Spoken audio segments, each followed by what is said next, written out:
আমাদের previous subscriber যারা আছেন বা যারা কন্টিনিউয়াসলি আমাদের ভিডিও দেখেন তারা তো অলরেডি জানেন যে 11 জেনারেশনের মধ্যে শুধুমাত্র এই প্রসেসরটার মধ্যে আমাদের কাছে অলমোস্ট 8টা থেকে 9টা ল্যাপটপ অ্যাভেলেবেল আছে ডিফারেন্ট ব্র্যান্ডের মধ্যে। আর যদি 3টা brand del Latitude, Lenovo ThinkPad এবং মাইক্রোসফট সার্ফেস এগুলো যদি আমরা বাদও দিই, শুধু এইচপির মধ্যে সেটা সব থেকে বেশি জনপ্রিয়। এইচপির মধ্যে আমাদের কাছে অলমোস্ট 3টা থেকে 4টা ভেরিয়েন্ট অ্যাভেলেবেল আছে এবং প্রাইস রেঞ্জ শুরু হচ্ছে 35,000 টাকা থেকে শুরু করে 42-43,000 টাকা পর্যন্ত। কারণ এক একজনের এক এক টাইপ অফ বাজেট থাকে, বাট কাজের পরিধি অনেকের সেম থাকে। এই কথা মাথায় রেখে আমরা বেশ কয়েকটা ভেরিয়েন্টের 11 জেন ল্যাপটপ স্টক করেছি। তো যারা আজকের ভিডিওটা ফার্স্ট টাইম দেখছেন তাদের উদ্দেশ্যে বলি, আমাদের কাছে অলমোস্ট 3টা থেকে 4টা ভেরিয়েন্টের এইচপি বিজনেস সিরিজের মধ্যে Z8 অ্যাভেলেবেল আছে। মানে Z8 বলতে আমরা 11 জেন বা রাইজেনের মধ্যে 5000কে বোঝাই। তো Z8 এর মধ্যে শুধু ইন্টেল ভেরিয়েন্ট আমাদের কাছে 3টা থেকে 4টা ভেরিয়েন্ট অ্যাভেলেবেল। এর মধ্যে ফার্স্টে হচ্ছে 440Z, দেন হচ্ছে 640Z আর ফাইনালি হচ্ছে 840Z। তো 840Z-টা সব থেকে বেশি পপুলার, সব থেকে বেশি সেল হয়েছে এবং এখনকার দিনে A+ গ্রেড পারচেস করতে গেলে অলমোস্ট 42,000-43,000 টাকা পড়ে যায়, যেটা অনেকেরই বাজেটের বাইরে। তো এই জন্য কি আপনারা Z8 পারচেস করবেন না G7 নেবেন? আমাদের কাছে কিন্তু Z8 এর মধ্যে খুবই বেটার কিছু অপশন আছে। তার মধ্যে অন্যতম অপশন হচ্ছে আজকের ভিডিওতে থাকা ল্যাপটপটা, যেটা হচ্ছে 640Z এবং এটা 16GB 512GB দিয়ে আমরা একটা বেস্ট প্রাইস অফার করছি, যেটা ভিডিওর লাস্টে আপনারা জানতে পারবেন। বাট সম্পূর্ণ ভিডিওতে আমরা শেয়ার করবো এটার ওভারঅল কনফিগারেশন, স্পেসিফিকেশন, কতটুকু ভ্যালু ফর মানি ল্যাপটপটা এবং 840Z এর আর এই ল্যাপটপটার মধ্যে কী কী সাদৃশ্য আছে সেই বিষয়গুলো আমরা তুলে ধরার চেষ্টা করব। তার কথা বাড়াচ্ছি না, লেটস স্টার্ট দ্য ভিডিও।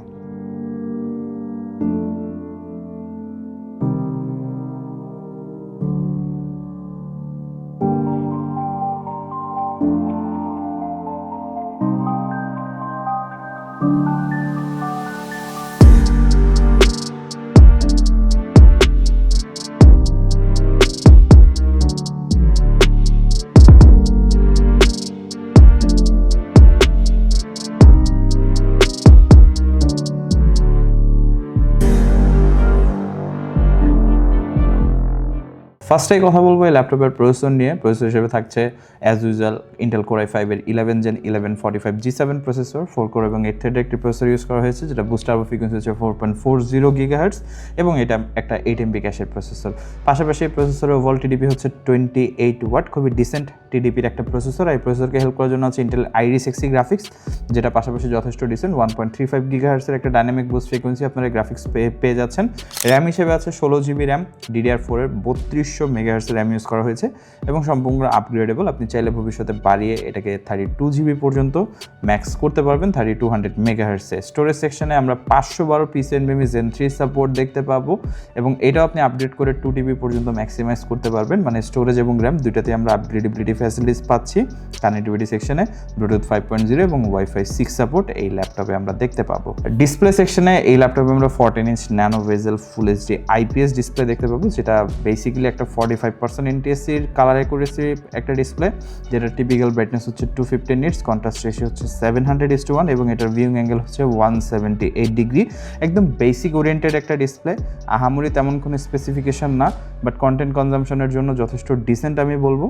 আর যদি প্রফেশনাল গ্রেড আমরা কথা বলি, অ্যাটলিস্ট 1000:1 কন্ট্রাস্ট রেশিও থাকাটা বেটার, বাট এটাতে 700:1 আছে। তো ব্ল্যাক লেভেলগুলো একটু কম, আদারওয়াইজ ওভারঅল ঠিকঠাকই মনে হয়েছে। যেহেতু বাজেট ওরিয়েন্টেড ল্যাপটপ, এই ধরনের ল্যাপটপে আমরা এই ধরনের ডিসপ্লে সচরাচর এক্সপেক্ট করি।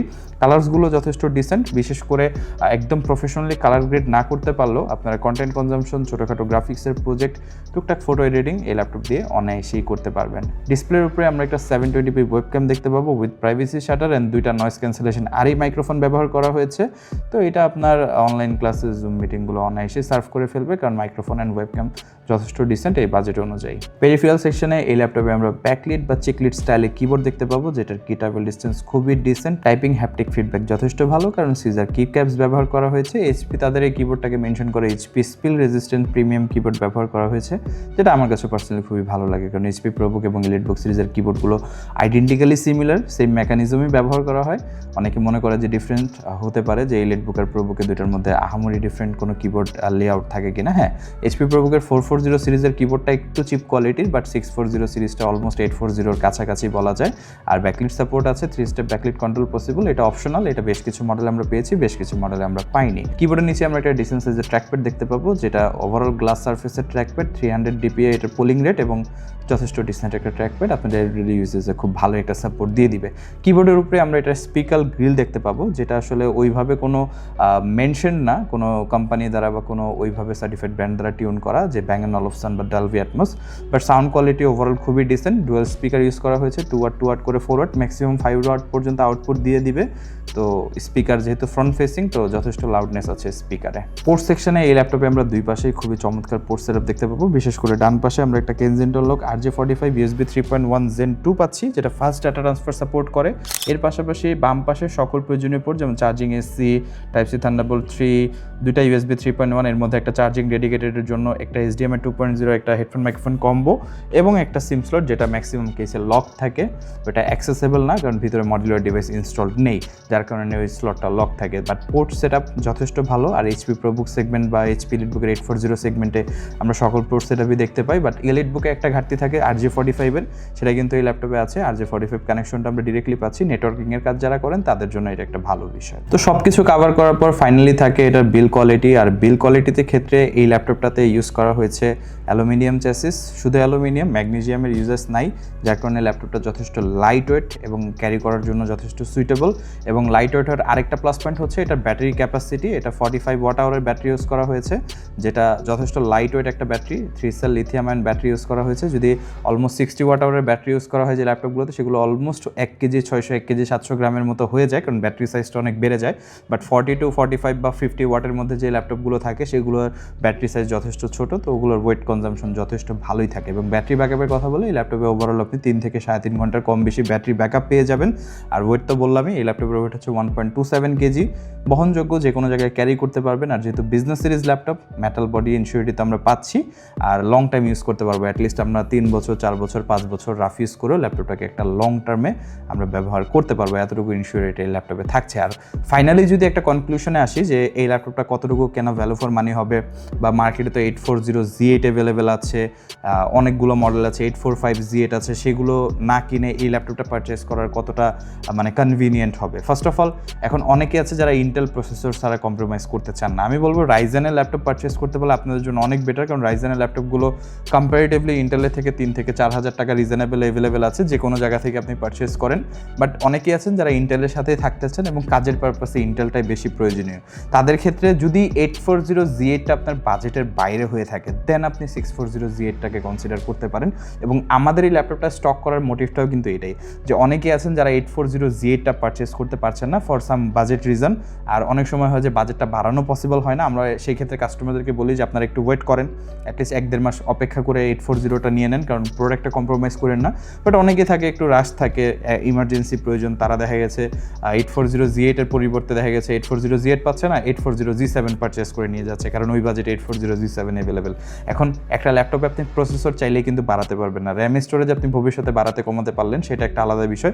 প্রসেসর চাইলে কিন্তু বাড়াতে পারবেন না। তো যখন আপনার বাজেটে 11 জেন আপনার প্রয়োজন, সেখানে আপনি 10 জেন কেন কনসিডার করবেন? সেই বিষয়টা মাথায় রেখে আমরা এই ধরনের কালেকশনগুলো এনেছি, যেগুলো আসলে 840Z8-এর অল্টারনেটিভ অপশন, একটু রিজনেবল প্রাইসের মধ্যে।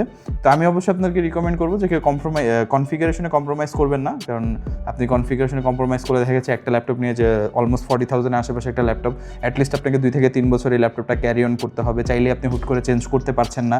তো প্রসেসর যেহেতু বাড়াতে পারবেন না, এটা আপনার জন্য একটা ড্রব্যাক হবে। তো আমি বলবো 840Z7 না নিয়ে হলে আপনি 640Z8টা পারচেস করা বেটার, কারণ মাথায় রাখতে হবে যে একটা 10 জেন ল্যাপটপের থেকে একটা 11 gen laptop definitely better, definitely configuration wise definitely better. এখন আপনি যাই বলেন, লুকসের কথা বলেন, বিল কোয়ালিটি বলেন, যাই বলেন, কিন্তু একটা 10 জেন ল্যাপটপের থেকে 11 gen laptop definitely far better. তো এই সুবাদে আমি বলতে পারি যে 840Z8-এর পরিবর্তে আপনার যদি বাজেট কম থাকে, আপনি যদি 840Z7 পারচেস করার চিন্তা করতেছেন, then 640Z8 will be best option for you. আর যদি এটার প্রাইস নিয়ে কথা বলি, এই প্রোডাক্টটি আপনি আমাদের কাছ থেকে পারচেস করতে পারবেন 40,990 টাকায়, যেখানে 840Z এর প্রাইস হচ্ছে অলমোস্ট 42,990 টাকা। বলে রাখা ভালো, আমাদের এখানে প্রাইসের তারতম্য হওয়ার কারণ হচ্ছে আমাদের সবগুলো ভেরিয়েন্ট হচ্ছে 16/512 GB, 8GB 256GB তে আমাদের কাছে কোনো ভেরিয়েন্ট অ্যাভেলেবেল নাই। আর 8GB 256GB হলে আপনি মার্কেট অলমোস্ট 35 to 36,000 এর মধ্যে অনেক ল্যাপটপ অ্যাভেলেবেল পেয়ে যাবেন, বাট 16/512GB দিয়ে নিলে আপনাকে একটু বেশি প্রাইস পে করতে হবে, এটাই স্বাভাবিক। তো অবশ্যই আমি বলবো যারা এই মডেল সম্পর্কে বা এরকম আরও কী কী প্রোডাক্ট আছে এই সম্পর্কে আরও বিস্তারিত জানতে চান, অবশ্যই আমাদের ওয়েবসাইট ভিজিট করে আপনারা জানতে পারবেন www.itgalleryshop.com। আর অবশ্যই ওয়েবসাইট থেকে আপনি পারচেস করতে পারবেন, আমাদের নাম্বারে যোগাযোগ করে আপনি ঢাকার বাইরে কুরিয়ার অর্ডার করতে পারবেন এবং সব ভিজিট করে আপনার প্রোডাক্ট পারচেস করতে পারবেন। তো যদি আপনার কোনো প্রোডাক্ট পছন্দ হয়ে থাকে, দেরি করবেন না, অবশ্যই ভিজিট করবেন আমাদের সব বা আমাদের সাথে যোগাযোগ করে আপনার পছন্দের প্রোডাক্টটি পারচেস করে নেবেন। আজকে ভিডিওটা এই পর্যন্তই, দেখাবো অন্য একটি ভিডিওতে, ততক্ষণ পর্যন্ত আল্লাহ হাফেজ।